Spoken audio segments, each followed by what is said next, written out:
A very warm welcome to all the participants and panelists. My name is Rupali Sharma, and the title of my presentation is Impact of Reservation Policy on Tribal Women Empowerment in India, a study of Gujjar and Bakarwal tribes of Jammu and Kashmir.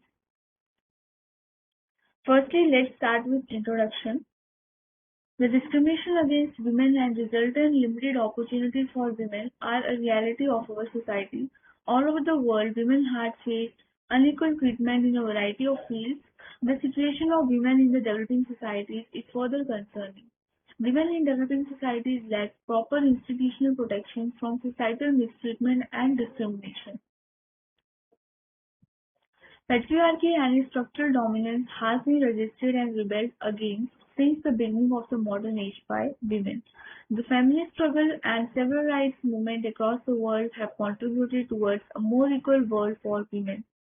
In the democratic societies of today, women enjoy constitutional equality, but in several other fields, women are yet to achieve equality.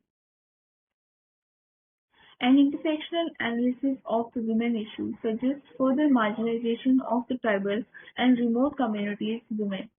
This paper deals with the affirmative action of the Government of India for the welfare of tribal women and its overall impact on them.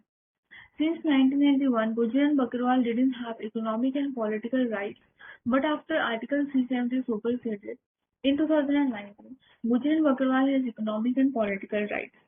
Gujjar and Bakarwal now have 9 seats in J&K Assembly.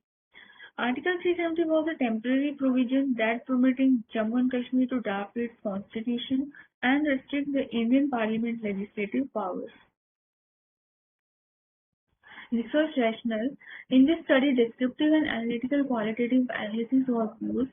The data was taken from the Census of India, papers published in journals, government reports, the internet newspaper, and published documents were used. This research is aimed at understanding the impact of reservation policy on the economic and political empowerment of tribal women of Jammu and Kashmir since 1991. In this paper, the researcher has found that due to Article 370 restrictions, Gujjar and Bakarwal were deprived of economic and political rights. After Article 370 superseded, Gujjar and Bakarwal has economic and political rights which are given by the Indian Constitution. Gujjar and Bakarwal women's participation in economic and political sphere is very low. Who are Gujjar and Bakarwal communities? The Gujjar and Bakarwal communities are Jammu and Kashmir's third largest ethnic group. In Jammu and Kashmir, there are 10,93,852 Gujjar and Bakarwal, out of which 9,80,654 are Gujars and 1,13,198 are Bakarwals, which constitute 95.42% of total ST population. Gujjar are semi-nomadic tribe. Gujjar tribe are of two types, Rodi Gujars and Zamindar Gujars. The occupation of Rodi Gujjar is to sell milk and milk products. The occupation of Zamindar Gujars is agriculture and animal husbandry. Bakarwals are western nomadic tribes. Bakarwals' occupation is to rear animals like goat and sheep. The Gujars of Jammu and Kashmir are thought to have originated in Rajasthan and nearby Gujarat regions. Gujjar and Bakarwal tribal women. Jammu and Kashmir Gujjar and Bakarwal tribal women are socially, economically, and politically backward. The lives of Jammu and Kashmir Gujjar and Bakarwal tribal women are affected by superstition and ignorance. They are facing lack of educational facility, poverty, child marriage, etc.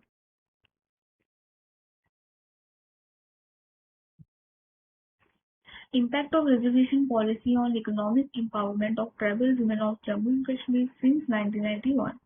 Gujjar and Bakarwal were granted tribal status by the Government of India in Jammu and Kashmir in 1991, but Gujjar and Bakarwal of Jammu and Kashmir were deprived of economic rights due to Article 370 restrictions. After Article 370 superseded, Gujjar and Bakarwal of Jammu and Kashmir has economic rights which are given by the Indian Constitution. Following are the articles of the Indian Constitution which are given to tribes of India for their economic empowerment. Article 16 Every individual will enjoy equality of opportunity in matters relating to employment. Article 46. The educational and economic interests of the weaker section of the society will be protected. The weaker section of society will be protected from social injustice and exploitation employment. Article 15.4. The state to make any special provision for the advancement of socially and educationally backward classes of citizens or the scheduled caste and scheduled tribe employment. Article 19.5.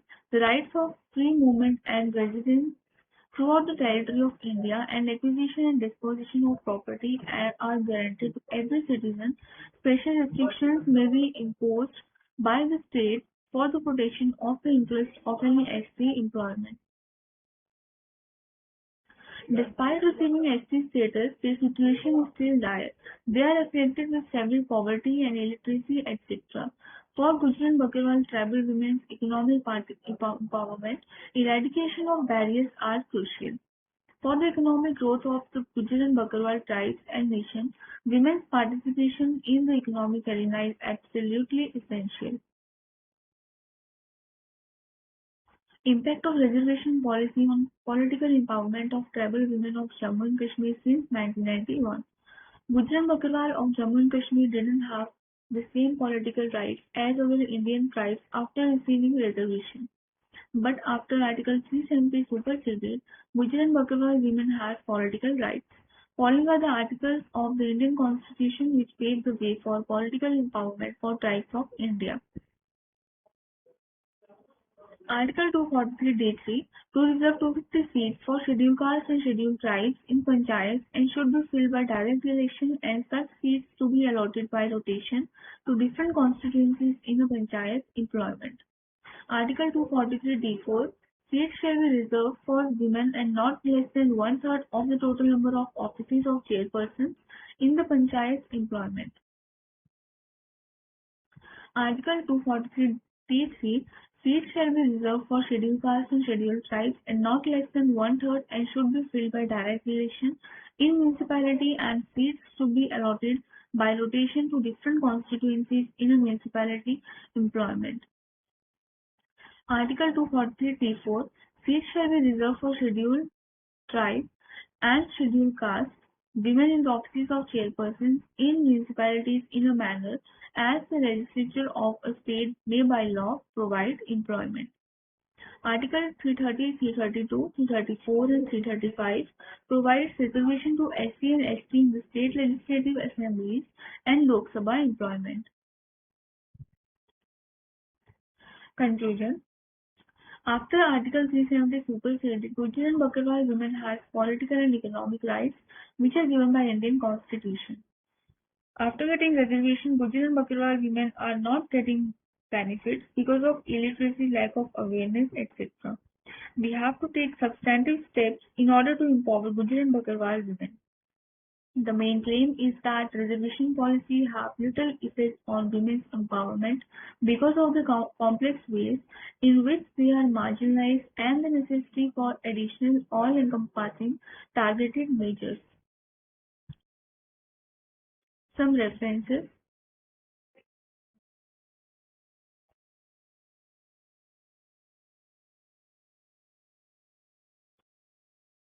Thank you.